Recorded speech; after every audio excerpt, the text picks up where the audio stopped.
Boa noite a todos. Boa noite. Boa Ligue o noite. microfone, por favor. Boa noite. Boa Iremos noite.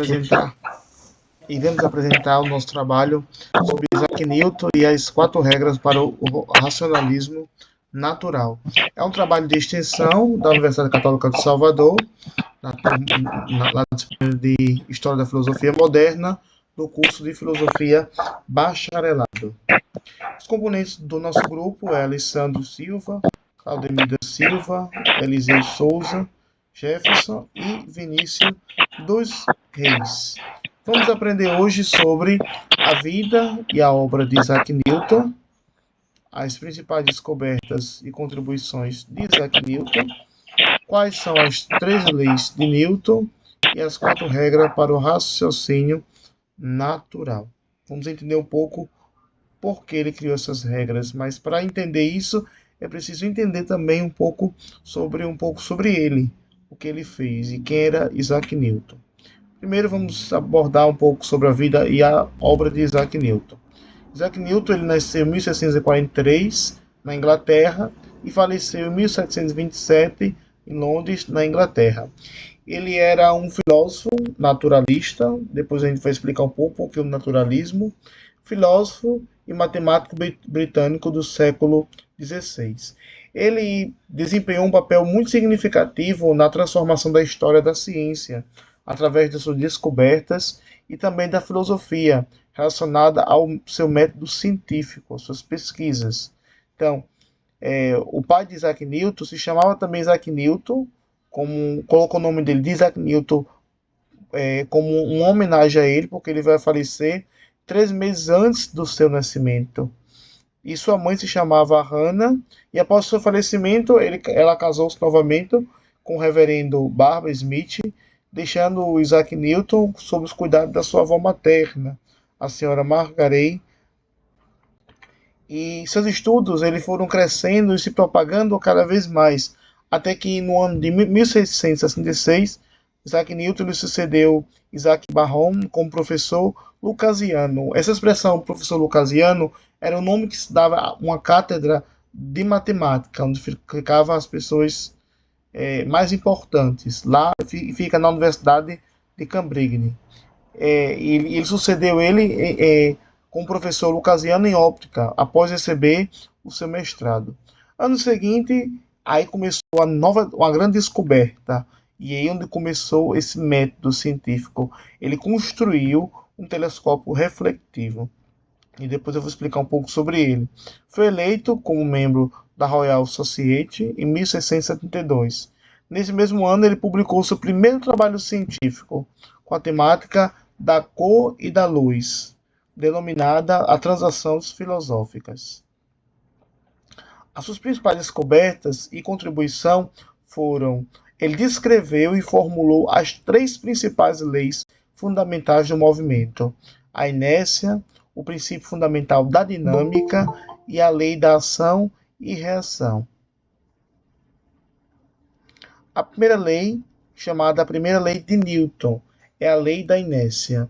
A lei da inércia fala que os objetos em movimentos permanecerão em movimento e os objetos que estão em repouso permanecerão em repouso, a menos que uma força externa atue sobre eles. Como assim? Algo que está parado vai permanecer parado, ou que está em movimento vai permanecer em movimento, até que uma força atue sobre ele. Exemplo, a bola de golfe. A bola de golfe está lá paradinha no chão, até que um jogador acerte ela. Então, ela permanece parada até que uma força externa, o taco, dê contra ela para que ela permaneça, saia do seu estado de repouso para o estado de movimento retilíneo. O carro, se a gente está no carro sentadinho, se o carro freia, nós somos lançados para frente. Se o carro ele acelera, nós somos lançados para trás. Porque parece muitas vezes que há uma força nos movendo, mas o que sentimos não é isso. O que sentimos refere-se a uma tendência de permanecermos em repouso ou em movimento uniforme. Assim sendo, essas forças têm que ser igual, o somatório das forças resultantes tem tem que ser igual a zero. Então, as forças resultantes que agem sobre ele tem que ser nulo. Então, o que está parado, ele permanece parado, a ser que uma força exerça sobre ele. E por fim, o metrô. Se você estiver dentro de um metrô, de janelas todas fechadas, com ar-condicionado, equipado com um sistema de isolamento acústico, você não escuta nada que está lá fora. Você não conseguirá dizer se o metrô ele se encontra parado ou se encontra em movimento. Mas se o metrô fizer uma curva, se ele acelerar ou desacelerar, você conseguirá perceber essa mudança de seu movimento, porque as forças que atuam sobre ele será igual a zero. A segunda lei de Newton, ele vai falar um pouco sobre o princípio fundamental da dinâmica. Ele afirma que a aceleração de um objeto com a massa constante ele é proporcional sempre à força resultante de todas as forças aplicadas sobre ele e tem o mesmo sentido que a força resultante. Como assim? Ele fala lá na segunda lei de Newton que a força resultante sobre um corpo ele é igual ao produto de sua massa por sua aceleração, que ele denominou como força resultante é igual a massa vezes aceleração. E ano seguinte ele veio descobrir que a força peso resultante da atração gravitacional sobre um corpo ou sobre um objeto é igual à multiplicação da massa pela sua gravidade. Como assim? Sendo assim, ao nível do mar, a aceleração da gravidade da Terra vale 9,8 metros por segundo ao quadrado. Ele fala na segunda lei que quando a força resultante for diferente de zero, tem que ser diferente de zero. O corpo vai vivencia uma mudança em sua velocidade, ou seja, na sua aceleração, levando a uma mudança no seu movimento, onde o somatório das forças resultantes tem que ser diferente de zero. Um exemplo, o carro acelerado. O carro ele acelera para frente, pois a força do seu motor ela é muito maior do que o atrito que há na estrada. E o segundo exemplo, nós podemos observar um objeto de massa. Quando empurramos um objeto com força, fazemos uma força muito grande sobre ele, a fim de movimentar, de tirar ele do seu lugar. Contudo, quanto mais massa tiver o objeto, quanto mais pesado ele for, maior será a força empregada sobre ele. Então, se o objeto é pesado, então eu vou aplicar uma força maior sobre ele. E a terceira lei vai falar sobre a lei da ação e reação. Ele fala que toda força de ação tem uma força de reação de igual intensidade, mas os sentidos são opostos. Como assim? Um exemplo é o lançamento de foguete. Quando a gente lança, quando o foguete ele sobe, é um lançamento de foguete. A espaçonave exerce uma força para baixo, sempre para baixo. E a força de reação, de mesma intensidade, a empurra para cima. Não ficou claro muito, mas vamos ver esse segundo exemplo. Na hélice de helicóptero. A hélice de helicóptero ela é produzida por uma força de sustentação no ar. Ao empurrar o ar para baixo, consequentemente sobe o helicóptero. Há uma força negativa contrária que empurra para cima. Força é igual ao sentido oposto da força negativa. Nessa representação matemática, a gente pode perceber que a força do objeto AB é igual ao sentido oposto de BA. Então, quando a gente produz essa força de empurrar o ar para baixo, ao mesmo tempo, outra força contrária empurra para cima. E ele fala também da lei da gravitação universal. Newton ele vai falar, descreve que a gravidade é a força de atração entre dois corpos, ela é diretamente proporcional ao produto de suas massas e inversamente proporcional ao quadrado da distância entre elas, a qual ele desenvolveu esse cálculo matemático. Essa formulação é apresentada em sua obra em 1687 e ela foi utilizada para explicar assim, o movimento dos corpos celestes e dos fenômenos terrestres. A gravidade nós vamos ver na teoria, não na teoria, mas no dilema da maçã, que a maçã caiu na cabeça de Isaac Newton, onde ele iniciou, através disso, a descoberta sobre a lei da gravidade. Por isso que a gravidade é tão importante para ele. Vai explicar muito, por isso que ele criou essa lei, lei da gravitação universal. Outra descoberta de Isaac Newton foi a refração da luz óptica, como mesmo falei lá no início. Essa primeira figura que nós podemos observar é um telescópio newtoniano antiguíssimo, o primeiro telescópio muito antigo, como ele criou. E hoje nós podemos perceber, ao lado direito, esse branco, como ele hoje é sofisticado para ver a Lua, para ver o Sol.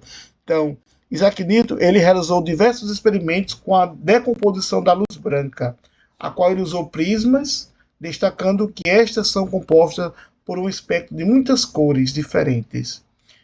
Como assim? Ele passou uma luz do Sol por um prisma, produzindo assim um espectro de cores. Ele observou que, através dessa luz que tocava nesse prisma, ele via um espectro de diversas cores. Em seguida, após observar isto, ele criou um novo telescópio, refletor e ainda mais prático do que o antigo, que é o telescópio que ele denominou telescópio newtoniano. Uma curiosidade de Isaac Newton, que ele ficou quase cego durante esse experimento da física óptica. Por que ele ficou quase cego? Porque ele acreditava que a cor era um efeito da pressão do nervo óptico e não simplesmente da luz. Então Newton ele quis de todo jeito, de todo custo provar essa teoria e enfiou por várias vezes vários palitos, várias vezes embaixo do seu olho, porque ele pressionando assim o nervo óptico para ver o que efeito causava, porque ele achava que realmente vinha dessa pressão do nervo óptico. Olha, ele colocou um palito embaixo do olho para poder ver aonde que vinha a luz. Tudo isso para descobrir, para provar se a luz era produzida pelo próprio olho ou se essa luz vinha de algo externo. Então, a refração da luz foi um dos fenômenos que ele bem trabalhou para a criação desse telescópio que hoje nós temos e hoje muito mais sofisticado. Agora nós vamos trabalhar um pouco sobre as 4 regras para o raciocínio natural. A primeira regra é a regra da causa, a segunda regra é a regra do efeito, a terceira regra é a regra da universalização e, por fim, a quarta regra, a regra da indução. Ele quis provar um pouco dessas regras para mostrar esse raciocínio natural, através de experimentos, através das suas teorias, ele formulou essas regras para entender também melhor um pouco sobre o universo, como é gerado, como foi criado. Então, essas regras ele criou realmente para isso, para poder comprovar algo que ele já sabia, algo que ele precisava comprovar.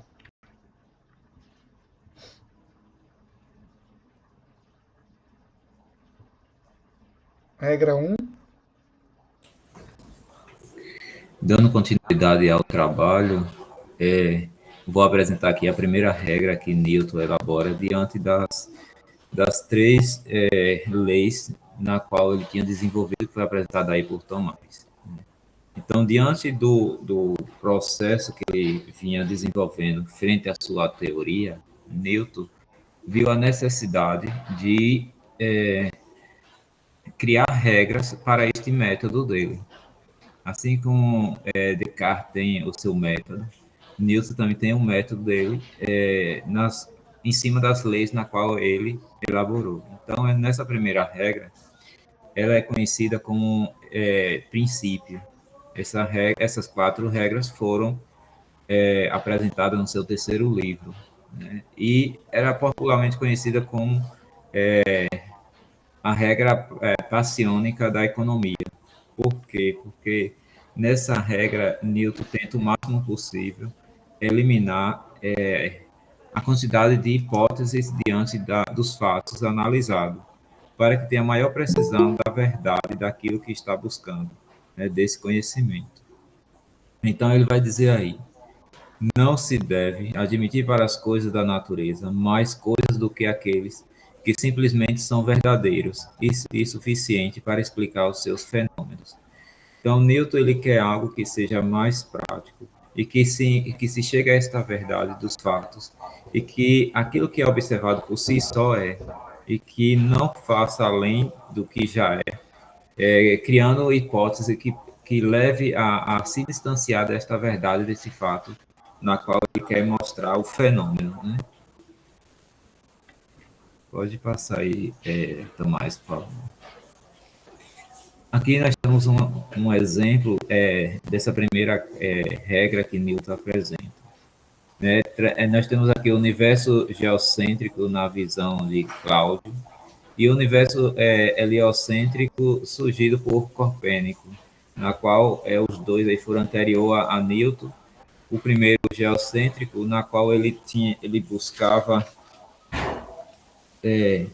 analisar as causas e tinha vários tipos de hipótese para se chegar a uma conclusão, ao fenômeno, né, na qual estava a procura, em análise. E isso também levava muito tempo, porque ficava no meio dessas hipóteses para encontrar a verdade das causas. Então, isso fazia com que o processo ficava refém também das eventualidades daquilo que estava sendo observado. E Newton ele vem chamar a atenção para que, nessa primeira regra, não se tenha essa interferência dos fatos daquilo que já mas apenas daquilo que está sendo observado. Então, ele faz essa comparação de um sistema que foi bem antes de Copérnico e com o sistema de Copérnico que já vem mais atualizado. Porém, Newton, diante das leis na qual ele elabora, ele vê essa necessidade de criar essas regras para que se chegue a essa verdade com maior precisão. Ambos funcionam com observações astronômicas de estrelas e planetas, ou seja, esses dois sistemas aqui, geocêntrico e heliocêntrico, eles funcionavam e tinham suas finalidades aceitas. Porém, a geocêntrica ela se baseava muito em várias hipóteses, e já a heliocêntrica era menos. Porém, Newton ainda vem pedir para resumir cada vez mais essas hipóteses, para que se tenha maior precisão nesses fenômenos, na qual ele, através do seu método, da sua teoria, vinha a comprovar, né, para a humanidade, para a sociedade, através do seu método. Pode passar,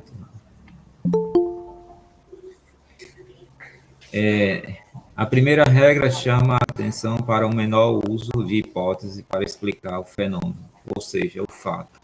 Então, a característica desta primeira regra é ter um direcionamento mais próximo dos fatos que estão sendo analisados e não correr este risco de se afastar, criando várias hipóteses que se afastam daquela realidade observada e perca também a sua veracidade, né? A veracidade dos fatos.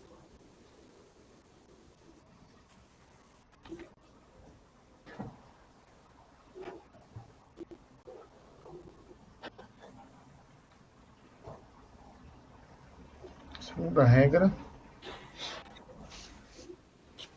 Então, como Eliseu estava apresentando a primeira regra, né? Na segunda regra, ela tem, Newton vai nos dizer que ela é submissa à primeira regra, à segunda, pois ela dá início já no final da primeira regra, quando ela começa dizendo, portanto, né, a segunda regra vai dizer que, portanto, aos mesmos efeitos naturais, devemos, na medida do possível, atribuir as mesmas causas, né? Então, o que é que Newton quer dizer com isso, né? Que esses efeitos, eles devem acontecer nos vários lugares da mesma forma, né? Para que tenham a mesma causa, não é possível perceber que uma coisa é igual à outra de acordo com o espaço onde ela está. Por exemplo, nós vamos ver mais, vou dar esse exemplo lá na frente, né, que é a questão gravidade, né, no Polo Norte e no Polo Sul, né? Tanto a gravidade no Polo Norte como no Polo Sul são iguais, então são causas similares. Essa argumentação também, nessa segunda regra, vai dizer que o acontecimento em parte do mundo, né, e o que acontece na outra parte são iguais, né? A natureza, que ele vai sempre trabalhar a questão da natureza, e a natureza ela é igual em todas as partes, independente de onde ela se encontre. Pode passar o slide, por favor. Newton, para economizar princípios explicativos, dá alguns exemplos de causa comuns que devem ter fenômenos semelhantes que são eles. Aí nós podemos ver que ele dá esses exemplos que está aí, né? Tal como, por exemplo, para a respiração no homem, nos animais, a queda das pedras na Europa e na América, a luz do fogo de cozinhar e do sol, a reflexão da luz na Terra e nos planetas. Newton vai nos dar esse exemplo, né, da questão da luz como fogo, né, para cozinhar, a luz como o sol que ilumina a Terra, né, e também os planetas, né? E a mesma terra, a mesma pedra que cai na Europa, também cai na América.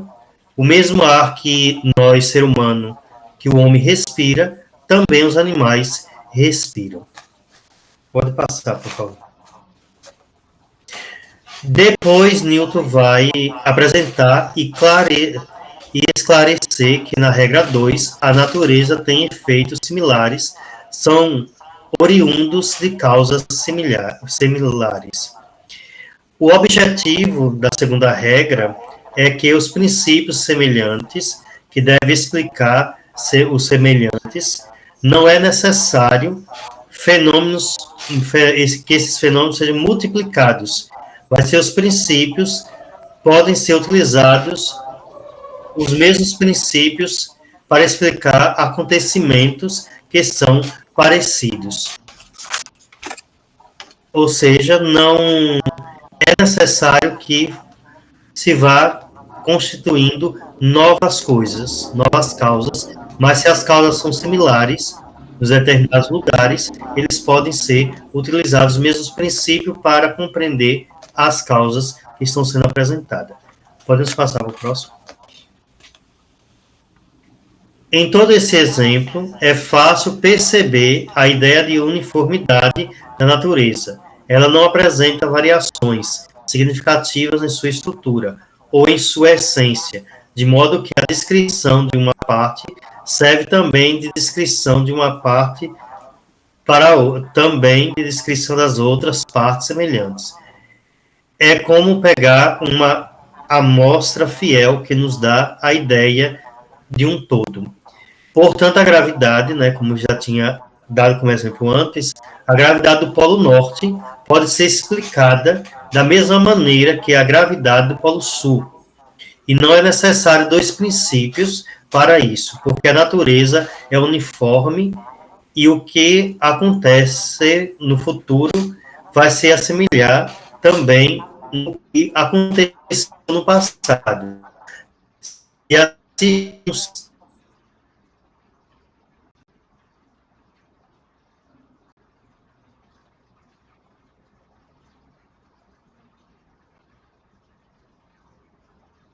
são os então podemos utilizá-las, a similitude entre elas, porque a natureza ela é uniforme em todos os lugares. Próximo. Pode passar. Terceira regra.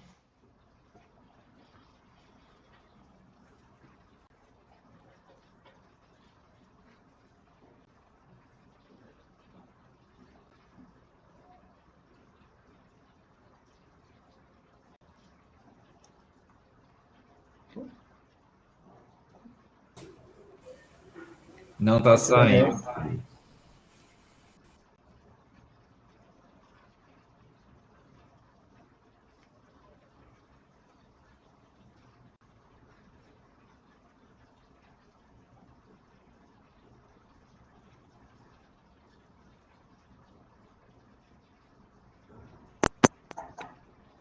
no som? Sim. Eu tenho que ter no microfone mesmo.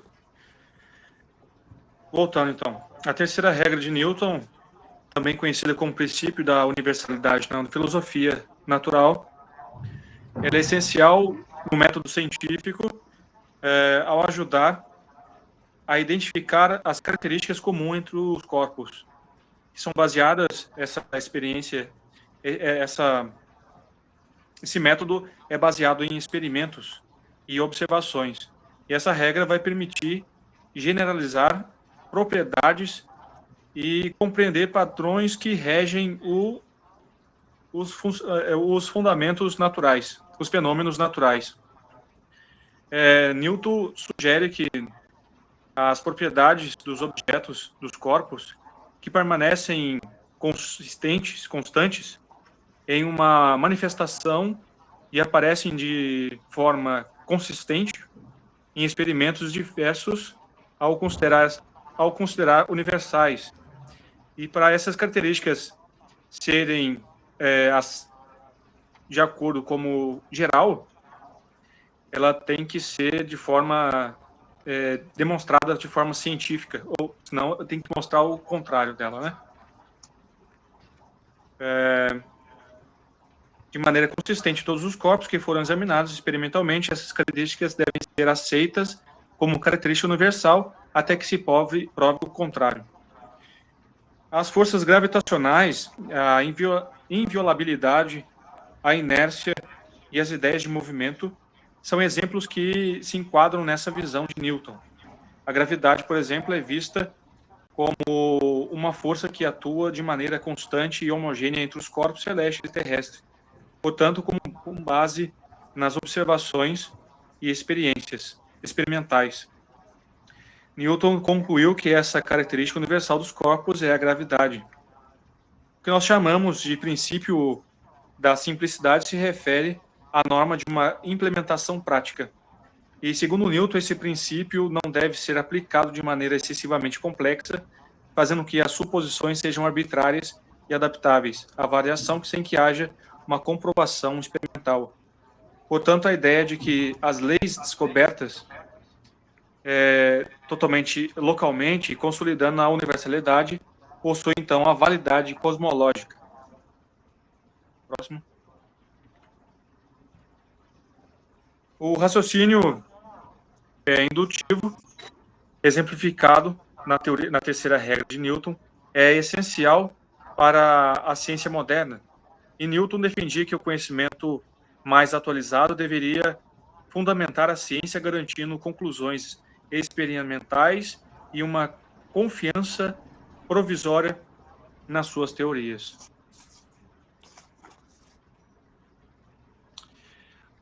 O princípio da universalidade, embora seja útil, não é infalível, como apontou David Hume ao criticar a indução. E essas generalizações podem resistir ao tempo, mas diversas, como avanços, como a teoria da relatividade de Einstein, mostram limites nas leis universais. Portanto, Newton, em sua terceira regra, estabelece o fundamento essencial para a ciência, a crença na universalidade e suas características naturais que são comprovadas através de experimentos.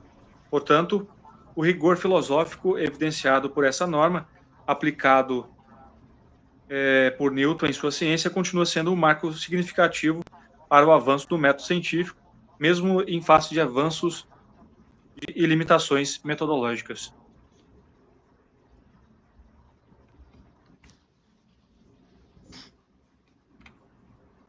Quarta regra. Por favor, passa.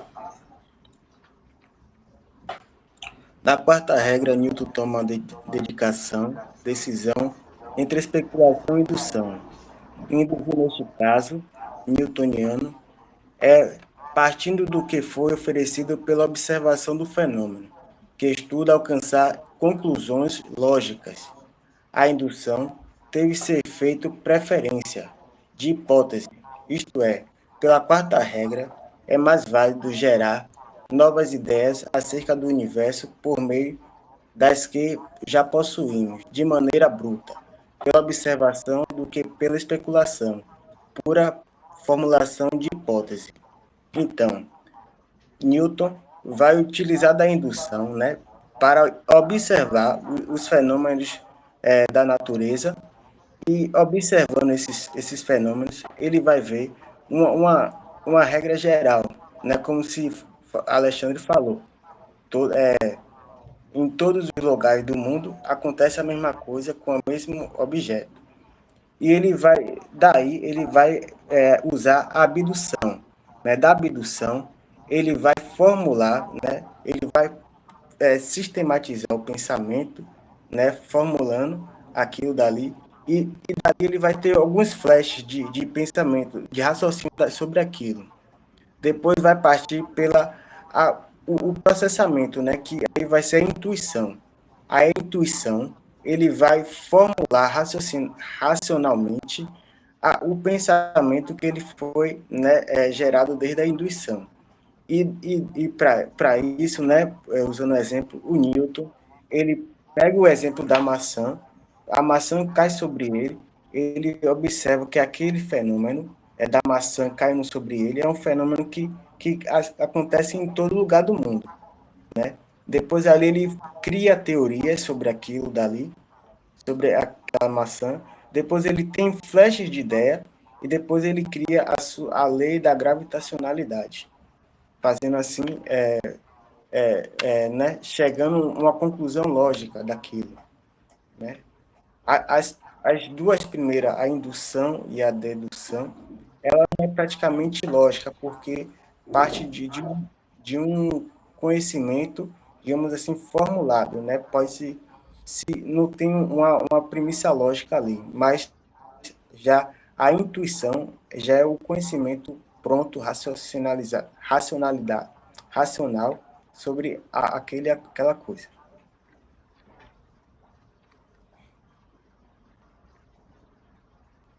Pode passar, por favor. Pronto, foi o que ele falou, né? Dessa utilização da indução para não cair na hipótese. Como você mesmo falou, né? E tem mais alguma coisa para acrescentar?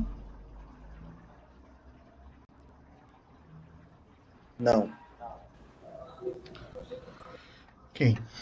E assim, na conclusão, nós podemos observar que a criação das 4 regras para o raciocínio na filosofia natural, ela foi criada no intuito de melhor compreender o universo. Newton, ele queria compreender como o universo era gerado, como o universo era formado, fazendo com que a criação dessas 4 regras principais.